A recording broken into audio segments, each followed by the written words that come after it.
Eu nunca contei isso pra ninguém e eu vou falar aqui agora, tá? E talvez isso possa mudar o foco da sua relação. Presta bastante atenção. Quando eu gravei aquele primeiro vídeo contando sobre a minha dificuldade, né, com o consumo de pornografia e trouxe aquilo à tona, muitas pessoas comentaram naquele vídeo e eu escutei, li, né, várias vezes as pessoas falando sobre coragem e tal, mas na verdade aquele vídeo ele não nasce da coragem, ele nasce da desculpa. Aquilo foi uma tentativa de... Eu não sabia disso na época, tá bom? Eu não tinha entendido isso. Eu entendo isso hoje. Foi uma tentativa de justificar o meu comportamento. Olha, ele fez o que ele fez porque ele tinha problemas com isso. Então, na verdade, aquele vídeo tem muita dor, tá? É fato, há desconforto, há muita, de fato, assim, aquela coisa do cara, o que que eu fiz? E aí eu resolvi realmente, porque... Na época, eu acreditava que era vício e que era realmente uma questão assim, patológica, né, doença, e que seria importante que as pessoas soubessem disso.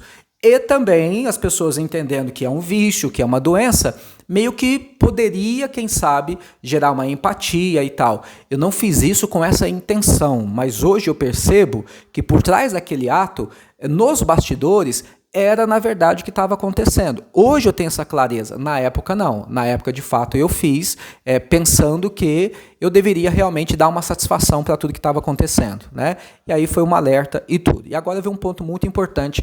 E aqui, isso aqui eu nunca falei para ninguém. Eu vou falar pela primeira vez aqui, tá? Não foi a primeira vez que eu tive uma questão no casamento e que gerou desconforto, que gerou dor e que gerou uma exposição. Não foi a primeira vez. Já tinha acontecido um episódio bem antes.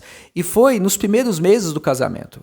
Então, assim, nos primeiros meses de casamento, acontece algo e que gera decepção, tá? Por causa disso aí, teve sim algumas consequências, mas foi num ambiente, tentou se controlar bastante a situação, e aí ficou uma coisa mais local, vamos assim dizer, tá? E a minha ex-esposa, ela sofreu demais por causa disso, né? E aí ela passou por esse processo comigo, passou pela vergonha, ficou do meu lado, seguiu, e eu naquilo de que era doença e tal, viciado, e eu precisava me tratar. Eu fiz alguns tratamentos, 2 principais assim, mas principais entre aspas, tá? Porque foi o que eu fiz de coisas que tinha, foram os que eu escolhi. Primeiro, quando essas coisas acontecem, que a gente vê que vai perder, todo homem faz isso, viu, mulheres? Prestem bastante atenção. Por que a gente faz isso? Primeiro, porque existe amor, tá? Só que o objeto do desejo, é uma linguagem, tá bom? Não que a pessoa seja um objeto. O objeto do desejo está deslocado do objeto do amor. Tá? Então, está em ponto diferente. Então não é que o indivíduo afundado nisso, que ele não ame, que ele não tenha sentimento. Ele tem, mas é uma coisa que não serve, é um tipo de sentimento que não serve, mas tem um sentimento ali.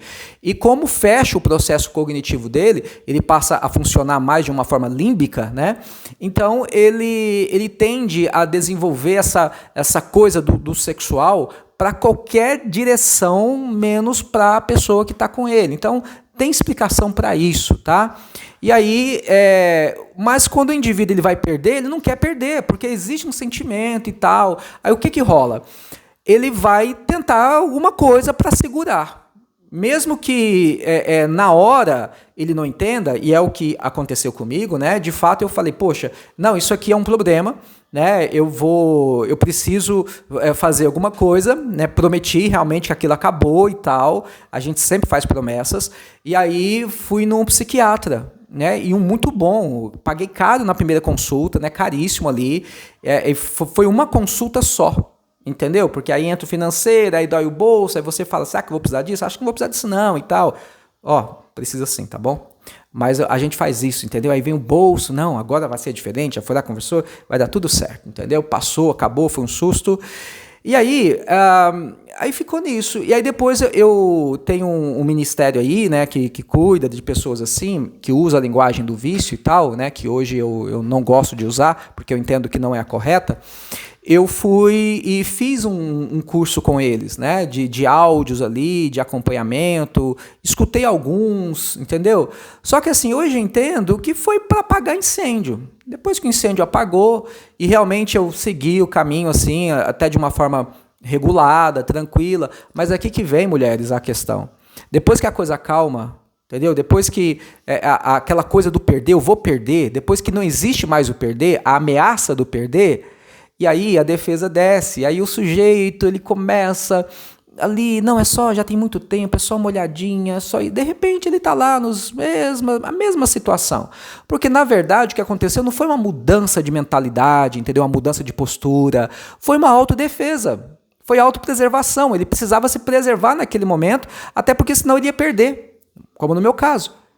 Então você já deve ter passado por isso em seus relacionamentos, talvez até mais de uma vez, onde o sujeito ele é pego e aí ele promete para você, ele consegue ficar um tempo e de repente volta tudo a mesma coisa do mesmo jeito. Entendeu?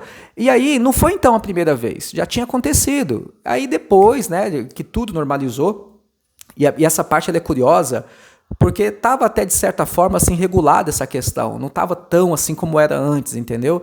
Mas à medida que a coisa foi andando e que foi ficando estável, que foi ficando bem e que foi ficando tranquilo, por isso que eu digo para vocês, aquela coisa de que, não, é porque eu tenho muitos problemas na vida, é porque é por causa disso, não tem nada a ver com problemas, tá? Eu vou falar para você com o que tem a ver isso aí. É porque minha vida estava boa, eu não tinha problemas externos assim, nada, né? Hoje eu sei o que estava acontecendo, na época eu não sabia. E estava na melhor fase da minha vida. E mesmo assim eu comecei a afundar nesse negócio. Mesmo vivendo a melhor fase da minha vida, eu comecei a afundar com isso. Eu abri a porta novamente, um caminho aprendido jamais esquecido, entendeu? Uma vez que o indivíduo aprendeu um caminho, ele não esquece, é igual andar de bicicleta. Então você precisa aprender a administrar, você precisa regular, você precisa fazer intervenções.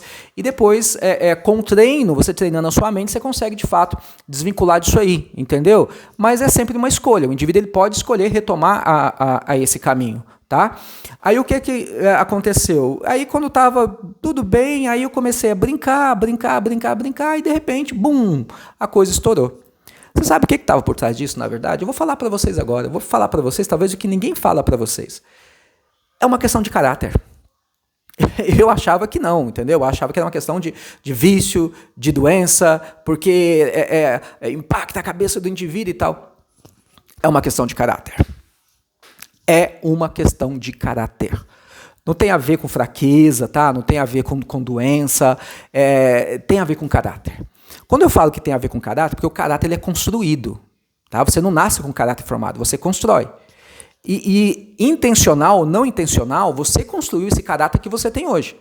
Agora, você precisa assumir a responsabilidade, se você percebe que você é o tipo de pessoa que você não escolheria para conviver com você, né?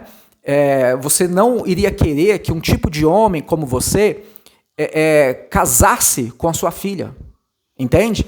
Quando você começa a perceber essas coisas aí, você fala, cara, eu tenho que mudar. E aí é um processo de construção, você vai reconstruir, tá? Então, minhas amigas, um parênteses aqui, falando, talvez algum homem me assistindo, né? Precisa de ter essa construção. Então, a maioria dos caras, no momento que o bicho tá pegando, ele para. Entendeu? Ele para. É a maior prova de que ele consegue parar.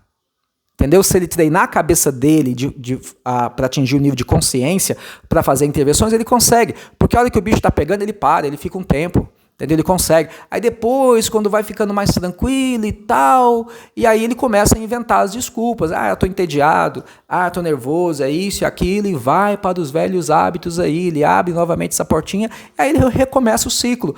Aí a chance de se repetir, ela é enorme.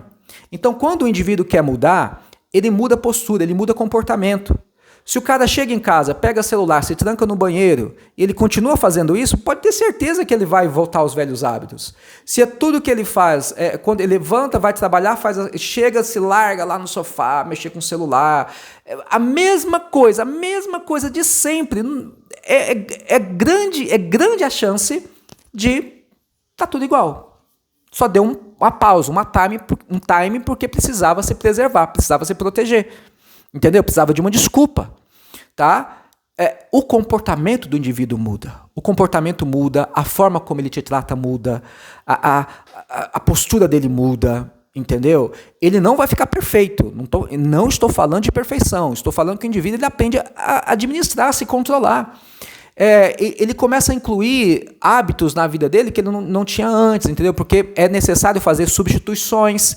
Então você não tira. Porque, querendo ou não, minha amiga, a maturidade para ouvir o que eu vou te falar agora, tá? Homens que têm problema com isso, pornografia é uma grande paixão na vida dele. Ela oferece a ele uma imersão que, com todo carinho, com todo respeito, que você não vai conseguir oferecer. E não é culpa sua, independente da mulher que você for. Tá? Isso tem uma questão neurobiológica, onde sentidos, né, são ativados de uma forma que o natural ele não consegue. Tá? Ele não consegue. Pense num doping, entendeu? O atleta que ele consegue um tal desempenho e quando ele coloca lá uma certa substância, ele consegue o desempenho assim, de uma forma muito, muito maior, que de um jeito natural ele não iria conseguir. Então não é culpa da sua... Não é você, a questão não é você. Mas você não vai conseguir dar essa imersão para ele, porque nós estamos falando de algo que mexe de uma forma antinatural. Entende? Então, para muitos homens é a primeira paixão da vida dele. Aí o que acontece? Ele precisa substituir essa paixão, entendeu? E um amor só substitui por outro grande amor. Algumas pessoas ficam chateadas quando falam de pornografia, amor, né? Uma vez eu usei uma frase, eu amo pornografia, e aí poucas pessoas assim ficaram incomodadas, mas eu imagino que mais pessoas possam ter ficado. O que eu quis dizer é que existe de fato na pessoa que tem problemas com isso uma grande atração, como se fosse uma paixão mesmo, um adolescente apaixonado, entendeu? Que se entrega ali e não mede esforços, esquece tudo que está ao seu redor, não escuta ninguém, porque é por causa daquela paixão que ele tem. Então é necessário substituição. Mas o cara continuou fazendo a mesma coisa, está tudo do mesmo jeito, nada mudou, nada mudou. E até porque pornografia não é o problema. O problema é a pessoa desregulada, bagunçada, entendeu? Sem estrutura. E a pornografia ela só serve para ser o suposto regulador emocional, uma estratégia de defesa emocional que não resolve nada, que só piora tudo, que só esconde, que só distrai, que só infantiliza, entendeu? Que só idiotiza o sujeito, né? Que só escrotiza o sujeito. Serve para nada. É uma imersão que te distrai, que te dá uma fuga, mas depois está aí tudo para resolver. E o que a gente tem que resolver? Essa bagunça interna, essa bagunça que está aqui, essa bagunça que está aqui. E a maioria dos homens são preguiçosos para resolver isso. A gente gosta do conforto, a gente gosta da comodidade, a gente gosta do previsível, entendeu? De fazer a coisa do mesmo jeito. E aí nada muda.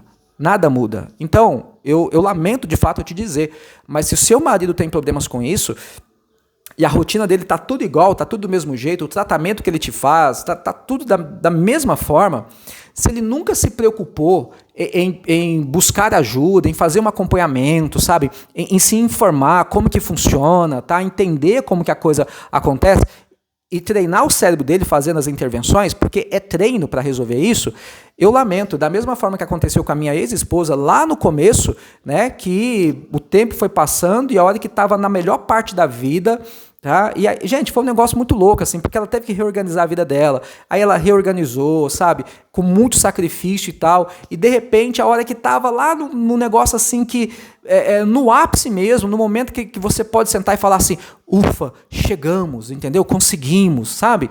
E aí veio a bomba de novo, e aí ela recomeçando do zero, entendeu? Um negócio assim muito louco. Então eu falo pra vocês, mulheres, quanto mais tempo vocês viverem com homens babacas, com homens de mentalidade infantil, sabe? Que joga a culpa pra você, que se preocupa mais com a reputação do que com a verdade das coisas, entendeu? Que não tem intenção de mudar de verdade, fica só com desculpinha, sabe? Porque tem homem que é assim, tem homem que ele não vai mudar. Não é porque ele não pode, é porque ele não quer.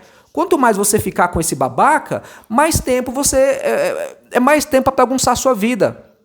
Entendeu? É mais tempo depois para você poder reestruturar, se organizar, se por acaso você conseguir se desvincular dessa desgraça.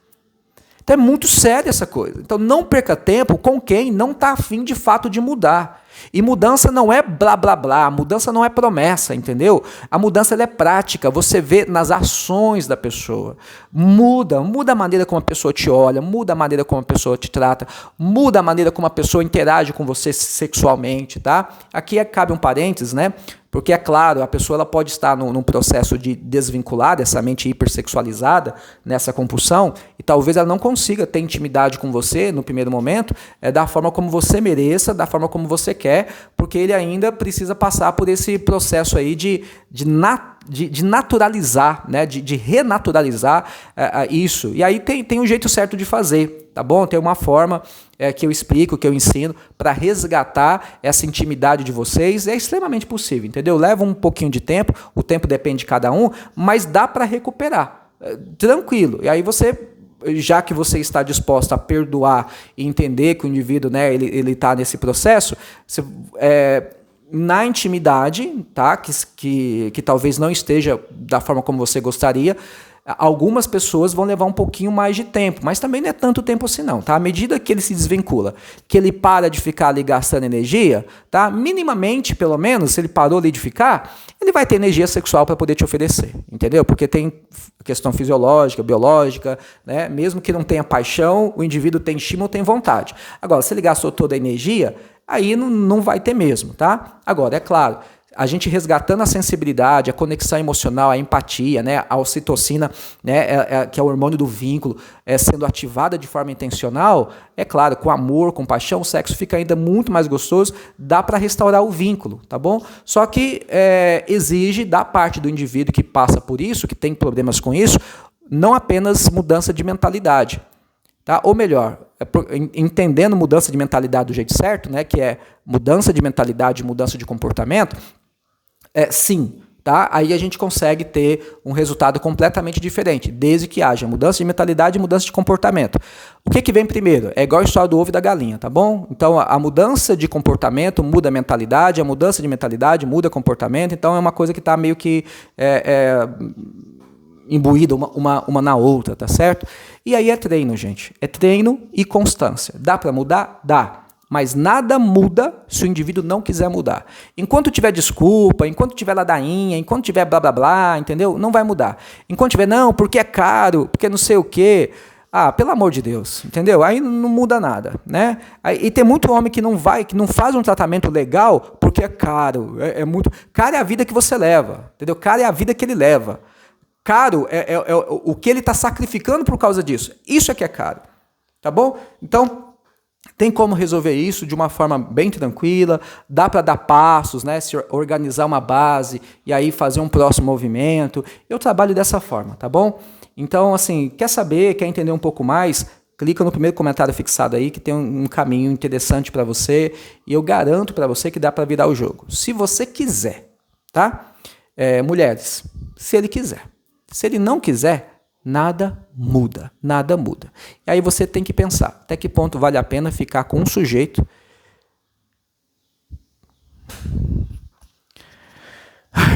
até que ponto vale a pena ficar com um sujeito que continua dando desculpa. Promessas vazias, tudo do mesmo jeito e nada muda.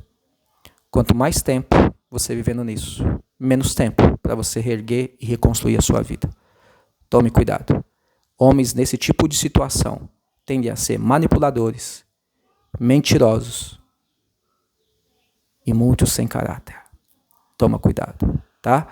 Eles costumam usar aquela matemática que eu já falei para você. 99% e 1%. 99% maravilhoso, tal. Aí 1% pilantra. E esse 1% é que arrebenta tudo. 1% está no caráter. O caráter está no 1%, não nos 99%. Tá bom? Pensa nisso. Se inscreva no canal se não for inscrito, tá? Comenta qualquer coisa, estou aqui à sua disposição sempre. Papai do céu abençoe, um abraço, tchau, fui.